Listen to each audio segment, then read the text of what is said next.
Welcome back. We're going to try a few things here. It's another bench day. We're going to try doing some swaging, and we're going to try different techniques with swaging. I've had a lot of comments. A lot of people that I consider my mentors have come to me with different suggestions, so let's give them a try. I've never tried a lot of these things. In fact, this will only be my second session of swaging military crimps. So let's try that. And then I am going to do some hardness testing on cast bullets. This is something that really excites me. My friend Charles Irby, bought me the Lee Hardness Testing Kit. So we're going to go through that. I'll kind of explain how that works. So let's get to it. Let's try doing a regular swage. No preparation or anything on here. Okay, and one more.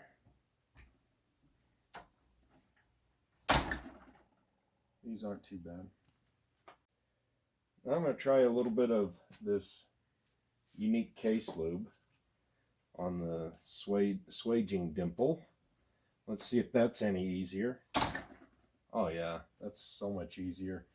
Let me try another one. Let's see if that's just a fluke, or if this is really something we can do here.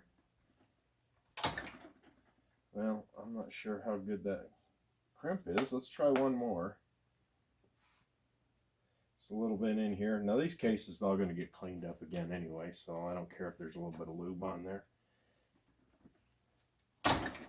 Yeah, that is a lot easier with lube, so the guys that suggested I use the lube, thank you. Now I've gone on this batch.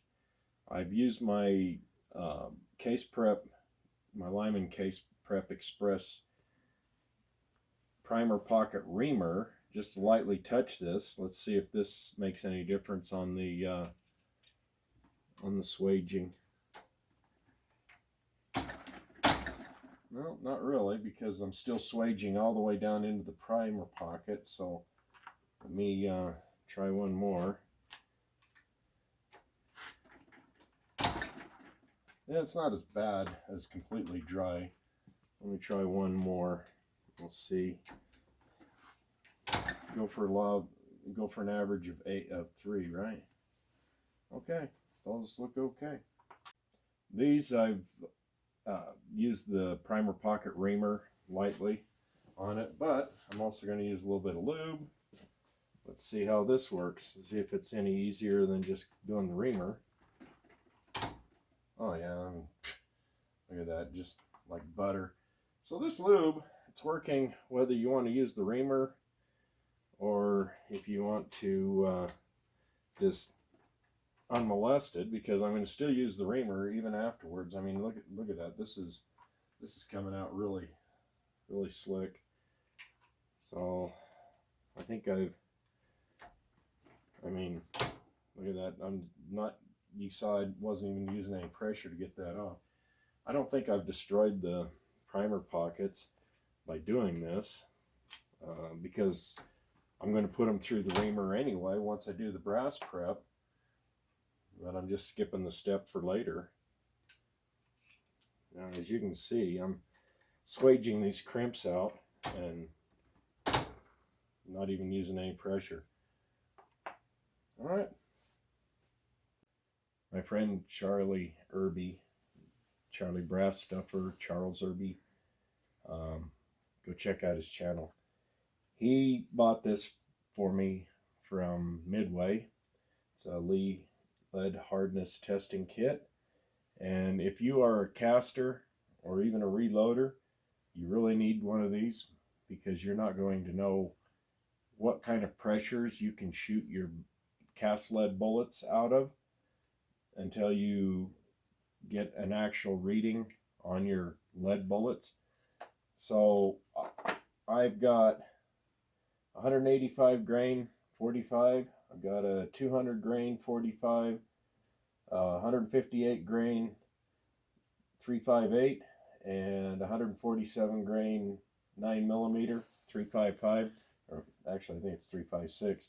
And I'm going to test all of these. This first one, it came, there was a guy that I used to associate with. He had his own little semi-professional lead casting company, and he made pretty good bullets. So we'll test that and we'll see what that is. This is one I cast myself out of a Lee 200, 452 200 RF mold. This is out of a Lee 358, 15, I think it's 1552R. This is for my 357 or 38. And then this, there was another guy that I associated with years ago, and he had a company called 2 Alpha Bullet, and he made these, and these are what I competed in USPSA with my 9mm, and I ran those things hot, and I never had any issues. So we'll see what the Brinell hardness is on that.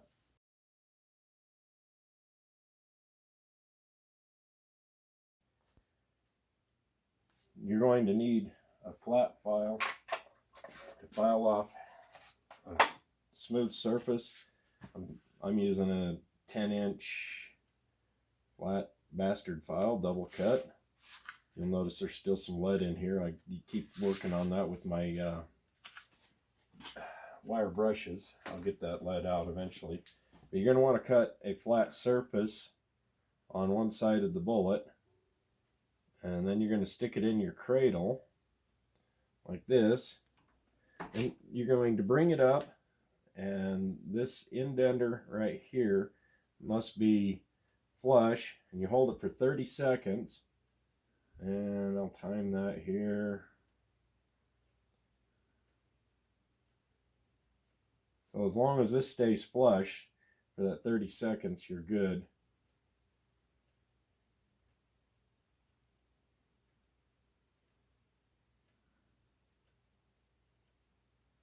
And that looks like 30. Okay, so you bring it down.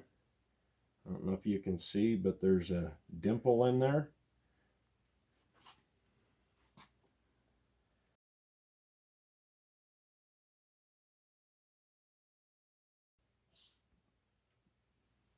So the next thing you do is you take your little 20 power magnifier, and this is what you'll see inside. Is you'll see this line of graduations, and what you're going to do is put your 0 on one side of your dimple, and you'll measure across to the other side.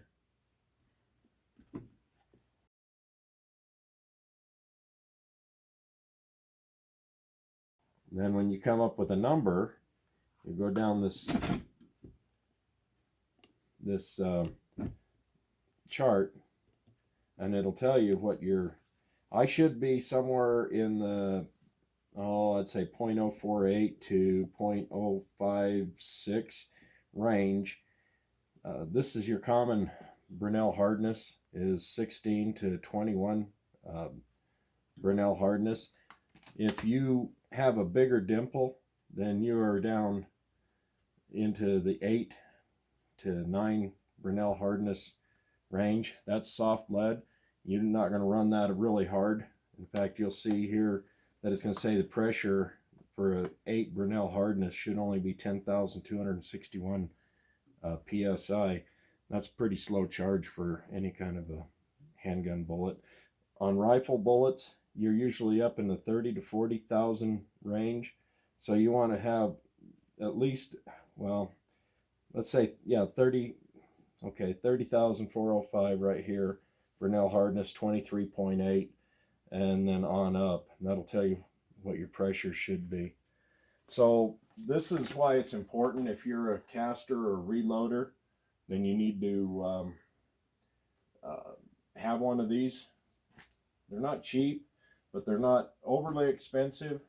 Thank goodness that Charlie sent me this. So I've got a light sitting here on my bench. You're going to put this right next to your dimple. Yeah, and this This is always the hard part, so I'm going to turn that around. And I've taken the little cradle out of my die so that it'll hold this bullet, otherwise it'll bounce around. So now that I'm close, yep, I'm really close. I'll take a look at this and I will see what my hardness is. Oop, this is just really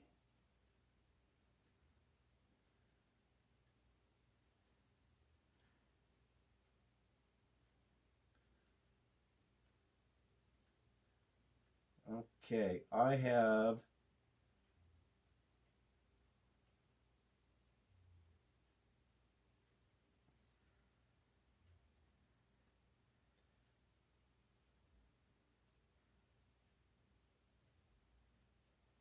well, I'm still trying to get this exactly right. And any kind of movement, and it really, it'll jump all over the place on you. But you want to be precise. Okay, 0.0. Dang it. I moved again. Look back over to the left side. 0.058. So we'll look in the chart. 0.058. That's a 15.4 Brinell hardness. I'm going to keep my pressures on that bullet down around 21,000 feet per second, or 21,000, well, no, I take that back. 19,000 PSI is my max. 19,708 for 0.058 measurement, 15.4 Brinell hardness. Now on these that I cast myself, like I said, this is a Lee 452 200 RF round flat. We'll see, and I always just kind of guessed. I always figured I should be somewhere in the 16 to 18 Brinell hardness range. So let's see where I'm at. Okay, here we go, and up to flush here for 30 seconds.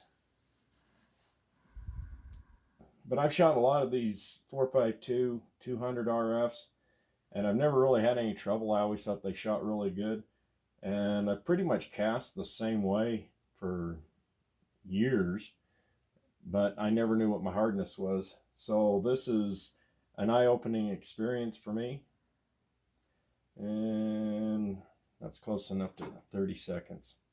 Okay, we have our dimple. Pull the cradle out, set this here by my light, and we'll throw this nice little expensive magnifier across the room. Captain Fumblenuts is live and well today. Okay, let's see. This is a much tinier dimple.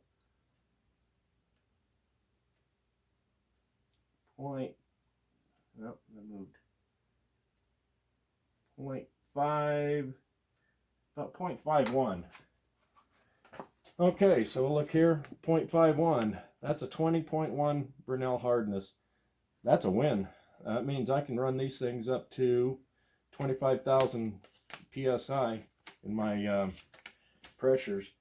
And I'm really surprised because this was just junk lead that I had laying around. I had some wheel weights. I had a lot of everything in there. And I measured some of my ingots earlier today, and those were all in the 16 to 17 Brinell hardness range. And that was the last ones that I cast. And I have some more casting to do. Okay, let's test this 358 158 2R Lee mold bullet. And let's see, let me get this centered. And here we go. Okay, and I put my thumb over the top of that to make sure we're flush for 30 seconds. I've shot a lot of these 358 158 2R. Again, I cast a lot of these. I had no idea what Brinell hardness I was, so I always shot those relatively mildly, mainly in 38 or a mild 38 load, even if it was in my 357 cases. And now I should know, Let's see, let's give another 3, 4. Okay, that's 30 seconds. Okay, this looks like a much bigger dimple. And again, we'll take our little cradle out, stick this here in front of the light. And let's take a look at this.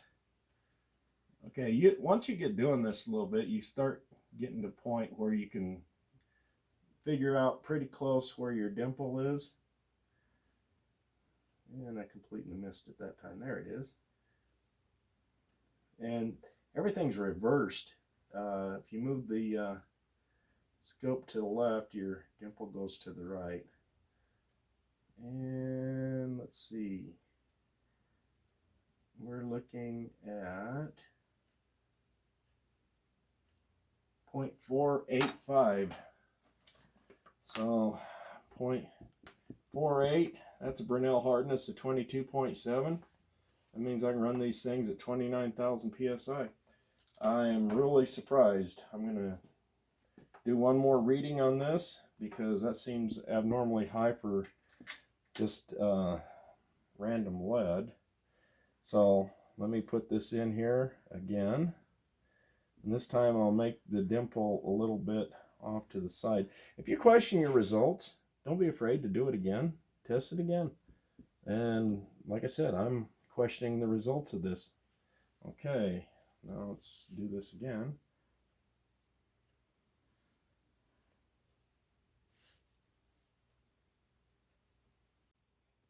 All right, what I'm looking at right now on the second dimple is 0.5. That's still pretty good Brinell hardness. That's a 20.9 Brinell hardness.